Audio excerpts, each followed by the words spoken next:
मोहब्बत कौन करता है, सियासत कौन करता है, मुझे मालूम है मेरी हिफाजत कौन करता है। अमी ने लाज रखी है बुजुर्गों की यहाँ वरना सभी टुकड़ों में पड़ते हैं बगावत कौन करता है। सुभान अल्लाह। मैं आज दो तीन चीजें रास्ते में अपने दोस्तों से डिस्कस हो रही थी।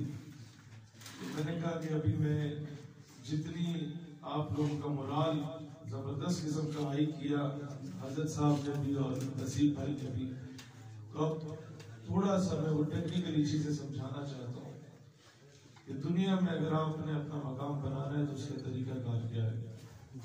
यहूदी 1000 साल तो गुलामी में रहे, पस्ती का शिकार रहे, लेकिन उन्होंने अपनी जद्दोजहद जारी रखी थी, अपनी साजिशें भी जारी रखी थी और खामोशी से अपना काम करते रहे।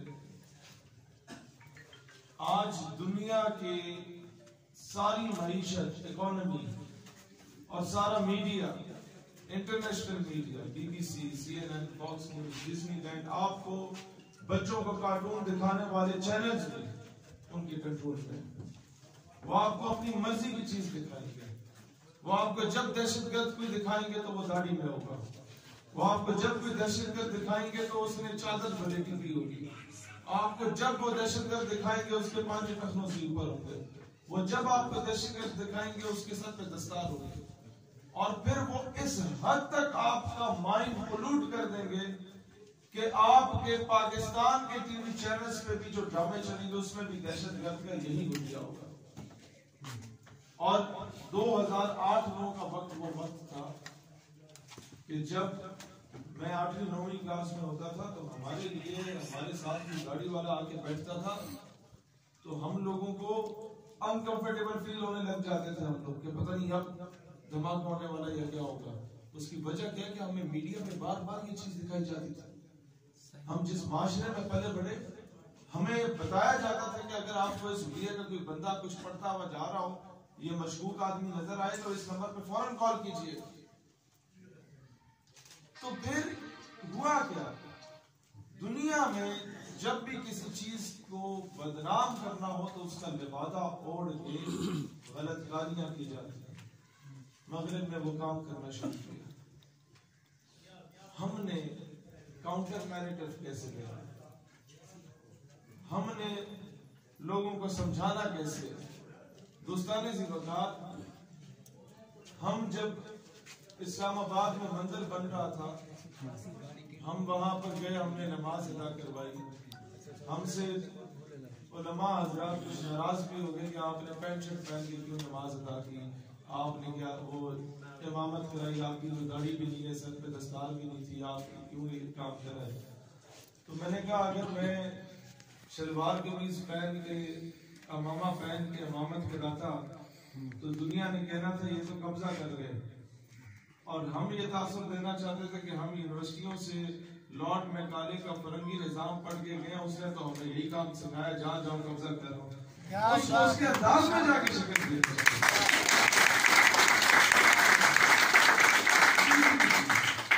जब हजरत साहब से पूछा ना कि वो कौन लोग थे, इन्होंने बिल्कुल मुस्बत जवाब दिया। टेक्निकली चीज कभी अपना वीक पॉइंट दे ही नहीं। दूसरी चीज आपको बताता हूं,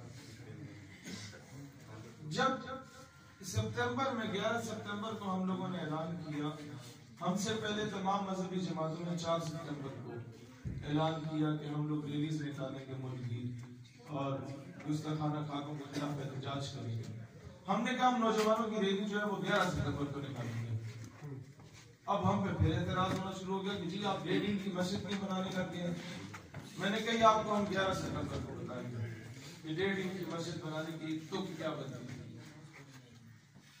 जब 11 सितंबर का दिन आया, रावलपिंडी के पूरे मरी रोड पे हजारों का नौजवानों का जो मजमा था, उसने सैकड़ों मरतबा जिहाद के जब नारे लगाए तो उसके बाद लोगों ने सवाल किया कि यार रैली नामूस रिसालत की है, नारे जिहाद की है, इसका क्या मकसद है। मैंने कहा हम लोग आदी हैं एक तीर से 2-3 शिकार करने के, क्या आपको मालूम नहीं है कि 11 सितंबर को 9/11 कहा जाता है? आज से 20 साल पहले अमेरिका ने वर्ल्ड ट्रेड सेंटर पर खुद धमाके करवा के पूरी दुनिया से जिहाद के नैरेटिव को खत्म करके जिहाद को दहशतगर्दी से रिलेट किया था। पाकिस्तान के नौजवान इस जुर्रत को दोबारा करने की कोशिश कर रहे हैं कि वो 20 साल बाद दोबारा जिहाद अल जिहाद लब्बैक लब्बैक अल जिहाद लब्बैक लब्बैक। मगरिब के मुंह पे एक तमाशा नहीं था दोस्तानी से मकान। असल मसला ये होता है कि हम लोग एक मामले के इस्लाम का या पाकिस्तान के दिफा में जिन अल्फाज का चुनाव कर जाते हैं तो हम खुद उस कौस को नुकसान दे जाते हैं। हमने दुश्मन को कभी किसी किस्म का ये 684 किसकी है? 684 गाड़ी किसकी है? गलत पार्क की हुई है, सड़क ट्रैफिक का मसला बना हुआ है, वो जाके किसकी भी है? 684 गाड़ी किसकी है यार? हैरान है। कलर पता है? हाँ जी, ग्रे कलर है बस ठीक है, जिसकी है वो चला जाए। नहीं यार कोई नहीं।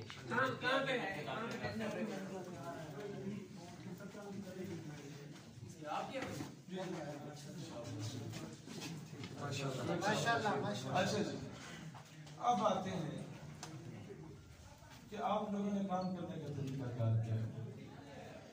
जब तक आप अपने दुश्मन को जानते नहीं होंगे आप उसके खिलाफ कुछ नहीं कर सकते। उन्होंने मुसलमानों को शिकस्त देनी थी, उन्होंने मुसलमानों को डिवाइड एंड देन रूल इसकी पॉलिसी में तकसीम कर दिया। हमारे अंदर मसाइल को उलझाया और हमें आपस में मिलवाया। पहले फिर कबालियत का मामला हमारे अंदर आया। फिर जब देखा कि यार ये तो आप साहबा और अहले बैत के इश्क में इतना मुब्तला हो गया कि ये लड़ने को तैयार ही नहीं, अब क्या करो? अब बलोच काट खेलो, अब पश्तून काट खेलो, अब सिंधी काट खेलो, इनको लसानियत की बुनियाद पर तकसीम कर दो। और ये हमारे दोस्त अभी नाराज होंगे या बाद में समझेंगे। मैं इस बात के हक में हूँ कि साउथ पंजाब को सूबा बनाया जाए, इसका एडमिनिस्ट्रेटिव डिवीजन होनी चाहिए ताकि जो डिस्ट्रीब्यूशन ऑफ पावर है वो आम आदमी तक पहुंचे। लेकिन अल्लाह ना करे कि दुश्मन उस चाल में कामयाब हो जाए जो वो करने की कोशिश कर रहे हैं, तो वो ये कह रहे कि जिस रेगिस्तान को अलग मुल्क बना दिया जाए। तो इन चीजों के लिए पहले तैयार रहे। ये हर जगह पे उसने कोशिश की, उसने गिलगित बल्तिस्तान में ये हरकत करने की कोशिश की। तो आपने पहले दुश्मन ने आपको समझा कि ये जज्बाती लोग हैं, इनको इनके इलाकाई बुजुर्गों के 4-5 कारनामे सुना के बाकी मुसलमानों से लड़वाया जा सकता है। तो उन्होंने वो कार्ड खेला हमारे साथ और हम लोग बुरी तरह इस्तेमाल हुए। अब दूसरी चीज क्या है, आपने जब दुश्मन को शिकस्त देनी है तो सबसे पहले आपने उसको समझना है तो वो है क्या। मैं कल रात को बैठा हुआ था, जितना मैं अंग्रेजी जुबान के मुखालिफ हूँ शायद कोई और ना हो, लेकिन मैंने क्या, अगर हमारे इख्तियार में कुछ हुआ तो हम तो दर्स निज़ामी के हर स्टूडेंट के लिए लाजिम कर देंगे कि उसे तब तक डिग्री नहीं मिलेगी दर्स निज़ामी की जब तक वो अंग्रेजी का 6 महीने का कोर्स नहीं करेगा। सारे खफा हो गए, ये क्या बात कर रहे हैं। मैंने कहा इस दुनिया में 125 करोड़ चाइना के लोग मौजूद हैं जो देरी हो चुके हैं, जिनका कोई मजहब ही नहीं, कुछ उनमें बुद्धिस्ट हैं, और करोड़ों के हिसाब से लोग रशिया जो दुनिया के सबसे बड़ा रकबे के लिहाज से उनके वहां सारे देरी कम्युनिस्ट हो चुके हैं, एथिस्ट हो चुके हैं। वो इससे पहले के ईसाई हो जाए, उन्हें हमारे मजहब के बारे में इसलिए नहीं पता कि हम उन्हें उनकी जुबान में समझा नहीं पाते। तो ये एक इंटरनेशनल लैंग्वेज हो गई है। आप अपने मजहब का बेहतरीन इन रखने के बावजूद एक काफिर को कन्विंस क्यों नहीं कर पाते? क्योंकि उसको आपकी जुबान समझ नहीं आती। आप 200 करोड़ लोग जो एक खुली मार्केट है उसको आप अपनी तरफ कन्विंस करके ला सकते हैं। अब दुश्मन को किस तरीके से आपने समझना है, उसको आपने जवाब कैसे देना है। हमारा सबसे बड़ा कसूर क्या है, हमारे मजहबी तबके का भी और हम जैसे जज्बाती लोगों का भी। कि हम लोगों के हमारे नबी अलैहिस्सलाम के बारे में जब भी कोई नाउज़ुबिल्लाह कोई बदबख्त या बलदुल हराम शख्स जो है कोई गलत बात करने की कोशिश करता है तो हम मुकाबले में हुजूर की शान बयान करने लगते हैं और उससे कन्विंस करने की कोशिश करते हैं कि वो तो बड़ी अजीम हस्ती है। या हम बताते हैं सहाबा किराम का यह मकाम था, या अहले बैत का यह मकाम था। हम लोग उस थर्ड क्लास आदमी को किन के मुकाबले में लाके खड़े करने लगते हैं।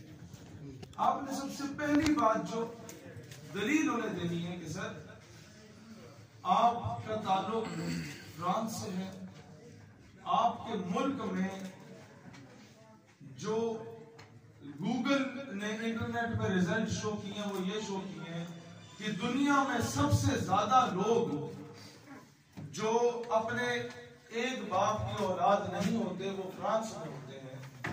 और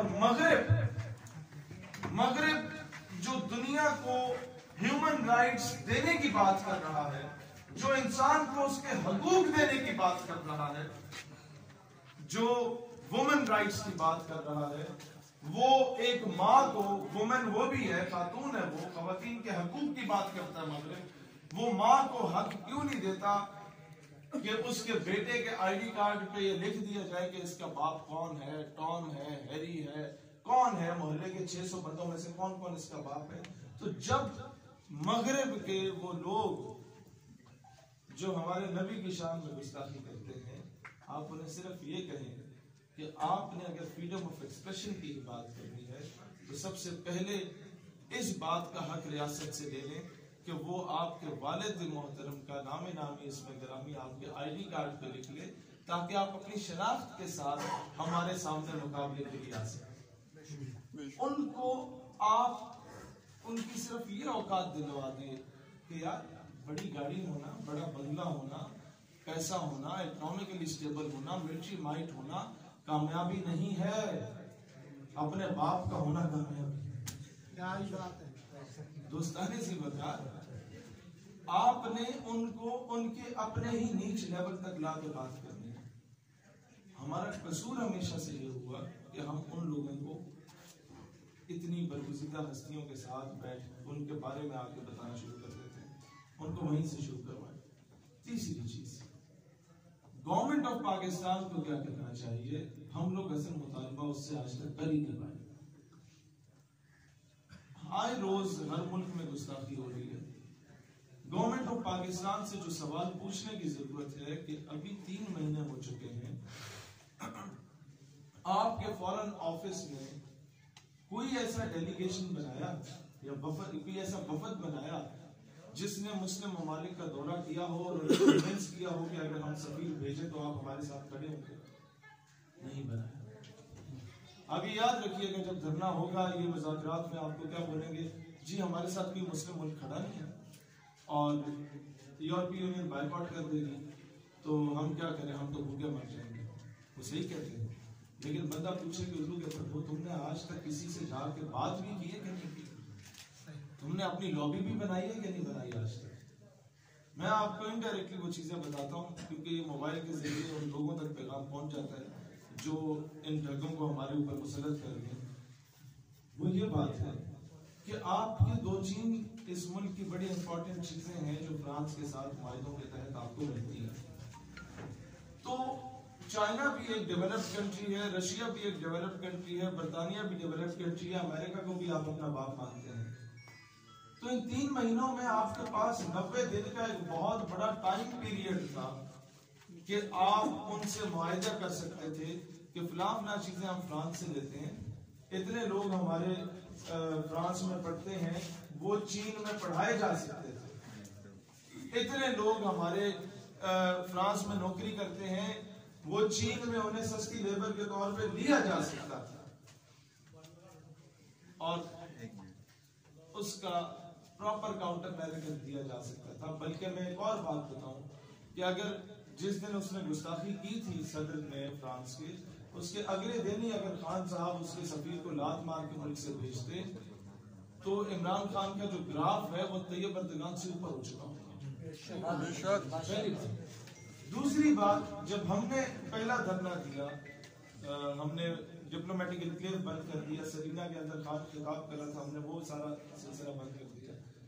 तो जब मुज़ाकराती मेज पे मेरे सामने शाह महमूद कुरैशी बैठा था, 2 और वज़रा बैठे थे, मैंने उनसे कहा कि शाह जी हमने आपका काम आसान कर दिया, आप मगरिब को ये बता सकते हैं कि हम तो आपको भेजना नहीं चाहते थे, हमारी आवाम ने हमें मजबूर कर दिया, ये बच्चे निकल आए, हमसे नहीं काबू हो रहे, तो अभी तो मौलवियों ने निकलना है। लेकिन मसला ये है कि इन लोगों की प्रायोरिटीज में ये चीज नहीं है। अब प्रायोरिटीज में कैसे आना है, वो आप लोगों ने जब तक उसका दबाव नहीं डालना और उसका हल किया है। रमेश कुमार माइनॉरिटीज का मिनिस्टर है, उसने करारदाद पेश की कि शराब नोशी पे पाबंदी आयद होनी चाहिए, वो मुत्तफिका तौर पे नामंजूर हो गई, क्योंकि अच्छा एक और करारदाद उसी ने पेश की कि 18 साल से कम उम्र बच्चे और बच्ची की शादी पे पाबंदी हो। अब वो असलियत तो गैर शरई करारदाद है, वो मुत्तफिका तौर पे मंजूर हो गई। अब ये मुत्तफिका तौर पे मंजूर कैसे हुई? क्योंकि फवाद चौधरी टाइप की जो 3rd क्लास शख्सियात हैं, इनकी लॉबी हर पॉलिटिकल पार्टी में, पीपल्स पार्टी, नून लीग और पीटीआई में आपस में स्ट्रांग है। जब इस किस्म का कोई नजरियाती मामला हो तो उसमें ये सारे मुत्तहिद हो जाते हैं हमारे खिलाफ। और मसला क्या है कि हम लोगों ने, मजहबी तबके ने हमेशा एक दूसरे की लाठी खींची है, हम लोग बंदे के पुत्र निकाले, ये हमें एक्सेप्ट करना होगा। हमने आज तक जो मुकाबला किया वो तो आपस में किया, हम लोगों ने तो कुफर का मुकाबला किया ही नहीं है। हम लोगों ने ये देखा फलानी महफिल से इतने बंदे आए सर, साड़ी महफिल से 100 बंदा बद गया है, हम लोग इतने महदूद हो गए। उन्होंने फलाने नाथ खां बुलाया, असि फलाने बुलाओगे, वो 80,000 लेने के बाद भी शक्ल बना के जा रहा होता है। हमने नजरिए पे काम किया नहीं है। लिबरल जब एक एहतजाज करते हैं, वो 12-14 गंदी आंटियां निकलती हैं तो डिप्टी कमिश्नर इस्तेमाल के लिए खड़ा होता है। हमारे लाखों के मजमे होते हैं ऐसे जो आगे आपको आंखें दिखा के चला जाता है। क्यों? क्योंकि हमने सिस्टम पे काम नहीं किया। हम में से किसी ने अपने बच्चे को कहा कि बेटा तूने CSS करना और डिप्टी कमिश्नर बनना है? किसी ने भी नहीं कहा। हम में से किसी ने अपने बच्चे को कहा कि बेटा तूने ISSB में जाना है, उस टेस्ट को क्लियर करना है, आर्मी ऑफिसर बनना है, ताकि ये गेट नंबर 4 के बाहर अपनी CV लेके आए और तुम्हें इंटरव्यू दे, फिर ये जाके तुम देखो अगर ये बंदे के पुत्र है तो मैंने बनाना है कि नहीं बनाना। मुल्क के मुस्तकबिल की बात और तो या ब्यूरोक्रेसी के पास है, आर्म फोर्सेस के पास है। सियासतदान तो 2 मिलाते इनके पीछे पीछे भागेगा। तो हमने आज तक सिस्टम पे काम ही नहीं किया और ये लोग सिस्टम में घुस गए। हमने आज तक सिस्टम पे काम ही नहीं किया। और चौधरी जफरुल्लाह से लेके जो पहला फॉरेन मिनिस्टर था, वो जो कादियानी था, उल्लू का पट्टा, उससे लेके आज तक पता नहीं किस किस इदारे महकमे में, even additional director general FIA Abu Bakar Khudabakhsh Qadiani बैठा। FIA की senior most post director general की होती है और जो सेकंड इन कमांड है उसके बाद senior most post additional director general की होती है, उस पर कादियानी बैठा। कई ऐसे केस है जिसमें वो डायरेक्टली मुलव्वस रहा, जो ये तौहीन रिसालत की केस थे उसमें वो फेवर करता रहा, कादियानियों की फेवर करता रहा, गैर मुस्लिमों की फेवर, ये जो भी गुस्ताख था उसकी फेवर करता रहा। उसको आज तक ओहदे से नहीं उठाया गया। क्यों? क्योंकि इन लोगों ने अपनी लॉबी अंदर से स्ट्रॉन्ग कर दी है। हम लोगों ने क्या किया? हमने नारे लगाए। हम लोगों ने क्या किया? हमने दीवार पे अमेरिका मुर्दाबाद लिख दिया। भाईजान इस तरीके से अमेरिका मुर्दाबाद नहीं होगा। मैं कल पाकपतन शरीफ में गया था तो मैंने वहां पर एक बात की कि अगर आप सिस्टम को चेंज करना चाहते हैं तो हर आस्थाने पे जो चंदा इकट्ठा होता है उससे आस्थाने के साथ एक यूनिवर्सिटी बनाई जाए जहां दुनियावी तालीम के साथ साथ दर्स निज़ामी भी कराया जा सके। सिस्टम तो तब चेंज होगा। और पीर साहब ने इत्तेफाक भी किया कि ये बात दुरुस्त है। मैंने कहा इसको हर बंदे से इम्प्लीमेंट करना है। तो दोस्ताने से बता ये चीजें वक्ती तौर पे वो बोरिंग भी लगती हैं, लेकिन आप तब तक कामयाब नहीं होंगे जब तक आप लोग आगे सिस्टम पे काम नहीं करेंगे। अब आते हैं एक और चीज पे जो कि बहुत ज्यादा अहमियत की हामिल है, वो है मसला फलस्तीन। अब आपकी हुकूमत बार बार चीख के कहती है कि हम कभी फलस्तीन को तस्लीम, कभी इसराइल को तस्लीम नहीं करेंगे, और हमारी आवाम इतनी सादा लो आवाम है कि वो इस बात को मान भी जाती है। आप मुझे ये बताएं कि आसमा हदीद साहिबा जो एक सिटिंग MNA साहिबा है, उन्होंने असेंबली के फ्लोर पे खड़े होकर इजराइल की हमायत में कुछ जुमले कहे। आप जब किसी लोकल कर्नैल जनरल को भी बात कह देते हैं या छोटे मोटे सियासतदान को भी बात कह देते हैं या SHO को कुछ बोल देते हैं, आप तो अगले दिन गायब हो जाते हैं ना। तो आसमा हदीद को तो अभी तक इजराइल की हमायत पर एक शो कोज नोटिस भी नहीं मिला। मुबश्शिर लुकमान और ये मकबूल जान और जस्टिस नजीर अहमद गाजी का प्रोग्राम ब्लॉक हो जाता है जब वो मुमताज कादरी को गाजी कह देते हैं। और मुबश्शिर लुकमान, हसन निसार, अहमद कुरैशी, इस तरह के थर्ड क्लास किस्म के 2% के सहाफी जब वहां पर बात करते हैं इजराइल की हमायत में, तो पैमरा इन पर पाबंदी नहीं लगाता। मैं आपको एक बड़े मजे की बात बताऊं, पैमरा ने हमारे साथ क्या खेल खेला। मैंने दरख्वास्त दी वुकरा के साथ जाके कि जनाब मारवी सिरमत के प्रोग्राम पे पाबंदी आए दो। 3 महीने के बाद पैमरा ने मुझे उसका जवाब दिया और कहा कि हम आपको मीटिंग में बुलाना चाहते हैं। आपने हमसे दरख्वास्त की थी कि खलीलुर रहमान कमर के प्रोग्राम पे पाबंदी लगाई जाए। इस तरीके से सिस्टम में उसको मैनिपुलेट करने की कोशिश की जाती है। और पाकिस्तान के हर इदारे महकमे में जो कुत्ती साहिबा है वो लोगों के साथ रल गई है। और पंजाबी की मिसाल भी कुत्ती चौला ना रल गई है, पता नहीं सिराई की में क्या मिसाल होती है, लेकिन ये सिराई की दी है। मैं अब आज ये करना चाहता हूँ, लेट तो नहीं हो गया। इमरान खान साहब ने अक़वाम मुत्तहिदा के इजलास में और OIC के इजलास में एक जुमला कहा था जिसपे हमारी ये कौम, क्योंकि आधी कौम बेवकूफ है, जहां मदारी बंदर को नचाता है तो ये नाच पड़ती है, साथ मजमा लगा देती है। उसने कहा there is only two state solution of Palestine. कौम ने कहा वाह वाह वाह वाह वाह वाह, ये इसने फलस्तीन की बात कर दी। अब इनको कोई थोड़ी सी अंग्रेजी सिखा दी कि भाईजान इसका मतलब ये है कि फलस्तीन का हल सिर्फ 2 रियासती हल है कि आप इसराइल को भी मान लें और फलस्तीन को भी मान लें। और फिर दूसरी चीज क्या की जाती है, आपकी हुकूमत की जानिब से, आपकी हुकूमत की जानिब से बार बार ये स्टेटमेंट आ रही है, हम इजराइल को तब तक तस्लीम नहीं करेंगे जब तक फलस्तीन को उसका हक नहीं मिलेगा। इसका क्या मकसद है? फलस्तीन को कौन सा हक दिलवा रहा है? ये हक के इजराइल उसे तस्लीम करके बैठा हुआ। ये ड्रामा रचाया जाएगा कुछ अर्से के बाद कि जब कहा जाएगा कि पाकिस्तान की काविशों से फलस्तीन को इजराइल ने तस्लीम कर लिया और अब अमन आमा के क़याम के लिए हम इजराइल को तस्लीम करेंगे। लिख लो मेरे पास, और कौम तालियां बजाएगी कि देखो इमरान खान ने कितना अच्छा काम कर लिया। गुज़ारे ज़िलकार हमें बेवकूफ बनाया जाता है, हमें ट्रक की बत्ती के पीछे लगाया जाता है और हम ऐसे घुघू हैं कि एक बिरयानी की प्लेट की मार है, हम ट्रक की बत्ती के पीछे लग जाते हैं। एक कीमे वाले नान की मार है कि हम लोग ट्रक की बत्ती के पीछे लग जाते हैं। लिहाजा इस पे अपनी आंखें खोली रखिएगा। और पाकिस्तान के बारे में एक और स्टेटमेंट दी जाती है कि Pakistan would be the last country to accept Israel. ये सारे कर लेंगे, हम आखिरी मुल्क अगर कोई रह जाएगा इजराइल को तस्लीम करने वाला तो हम वो होंगे।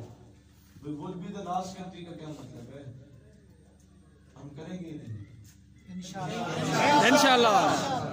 हमारा मौक़िफ़ वही है जो कायदे आज़म रहमतुल्लाह अलैह का मौक़िफ़ था कि ये इजराइल एक नाजायज रियासत है और इसके अलावा हमारा कोई मौक़िफ़ नहीं है। कायदे आज़म जो है इमरान खान कायदे आज़म से बड़ा लीडर नहीं है जो कायदे आज़म के अल्फाज पर बढ़कर हकीकत थी। कोई हमसे पूछे, अच्छा एक और चीज, आप लोग जानते हैं ये मम्मी डैडी बच्चे आपको मिलते हैं जिन्हें बर्गर बच्चे कहा जाता है, या फिर मिलते हैं वो डिंगी की शक्ल बना के पूछेंगे यार तुम लोग मौलवियों के पीछे पड़ गए हो, यार ये मुमताज कादरी, ये तुम इसके साथ क्यों होते हो, इसका क्यों हिमायत करते हो? बोला नहीं यार हमें तो एक पेट कोट वाले अंकल ने बताया था कि मुमताज कादरी के साथ में है, तो वो कैसे?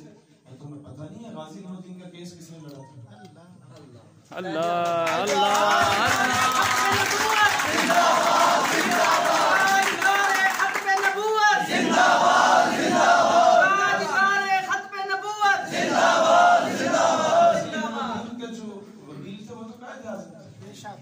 और गाजी नूरुद्दीन डिफेंस कमेटी है और मूंछों वाले अंकल लगाए थे। तो बात क्या है कि आपने हर बंदे को उसके लेवल के मुताबिक जाके कन्विंस करना है। जो बात मदरसे में करनी है वो आप जाके यूनिवर्सिटी में करेंगे तो वो तो कन्विंस नहीं होंगे, और जो बात यूनिवर्सिटी में करनी है वो मदरसे में करेंगे तो वो भी राजी नहीं होंगे।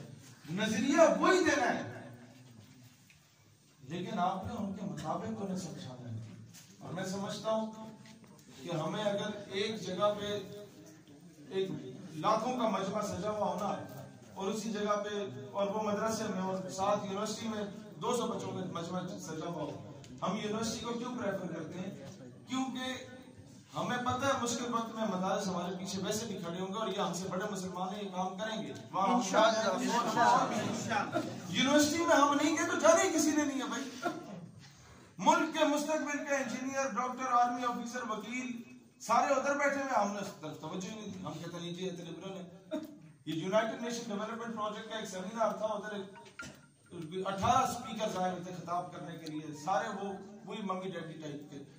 तो एक उन्होंने मुझे बुला दिया, हम भी मल्टी टाइप के थे, तो मैंने अपनी डोमेन में सारी बात की। जब मैं उतरा स्टेज से तो 400 जो स्टूडेंट लीडर्स उन्होंने अपनी तरफ से बुलाए हुए थे इस्लामाबाद के, वो खवातीन ने स्लीवलेस कपड़े पहने हुए, बड़े मॉड स्कॉट किस्म की, वो आके ऑटोग्राफ लेने, सर जी ऑटोग्राफ। मैंने कहा बहन मुझे ये बताओ, तुम्हारे हुलिये से ये लगता है कि वो जो दूसरे स्पीकर मुझसे पहले खिताब करने के लिए तुम उनके नजरिए की तो मुझसे ऑटोग्राफ क्यों ले रही हो? उसका जवाब थप्पड़ से कम नहीं था। वो कहती है भंजन कसूर तो आडा है, कहती सानू अप्रोच भी कीता है, कहती सानू दसा भी है कि नजरिया की शाह होती है। जब तुसी सानू नजरअंदाज कर दोगे तो यही थर्ड क्लास किस्म के लोग हमारे ऊपर काफिज हो जाएंगे। तो ये बात याद रखिएगा। मैं यूईटी टेक्सला में गया, ये वो इदारा था जहां पर जिसके सामने से भी मैं गुजरने के काबिल नहीं था, मेरे इतने मार्क्स ही नहीं थे एफएससी में। मैं वहां पर 2 मरतबा बतौर मेहमान खसूसी गया और पूरे पाकिस्तान की क्रीम वहां पर होती है, मतलब 1000-1500 नंबर लेने वाले बच्चे वहां उन्हें एडमिशन मिलता है। आप मानेंगे, मैंने कहा आज मैं यहाँ पे वो तकरीर करूंगा जो मैं जलसों में करता हूँ, और मैं सिर्फ चेक करना चाहता हूँ कि बच्चे अपने आप को इतने पढ़े लिखे समझते हैं तो ये हंसेंगे मुझ पे या ये इस बात को एक्सेप्ट करेंगे। आप मानेंगे कि जो मैं मजमा में खिताब करता हूँ उससे 10 गुना अच्छा रिस्पॉन्स और जिहादी नारे और वो खत्म नबूवत के नारे और कश्मीर के नारे यूईटी टेक्सला में लगे। मुझे तब जाके समझ आई कि यार इश्क रसूल जो है वो मुसलमान के सीने में राख में दबी चिंगारी के मानद है। उसे हमने हवा ही नहीं दी कि वो शोला बन के भड़क उठे और कुफर का जो है ना सत्यानाश करे। लिहाजा खिदमत करनी है नजरिए की तो अपने उन नौजवानों को तैयार करो जो यूनिवर्सिटीज में है, और खुद खिदमत करना चाहते हो तो हजरत साहब के पास आओ। आपके पास बेहतरीन शख्सियत इधर आपकी तहसील में मौजूद है, और आप इनसे क्या हमें खत्म नबूवत पे बहुत आसान सा एक टॉपिक लिख के दे दें, एक सफ़े का आप प्रिंट करें, और मुजफ्फरगढ़ के अलीपुर के तमाम कॉलेजेस के बाहर 1000 रुपए इन्वेस्ट करना कोई मसला नहीं है ना, खर्च नहीं, 1000 फोटो कॉपियां कराएं उसकी, आप अलीपुर के गवर्नमेंट डिग्री कॉलेज के बाहर खड़े हो जाएंगे पैंट कोट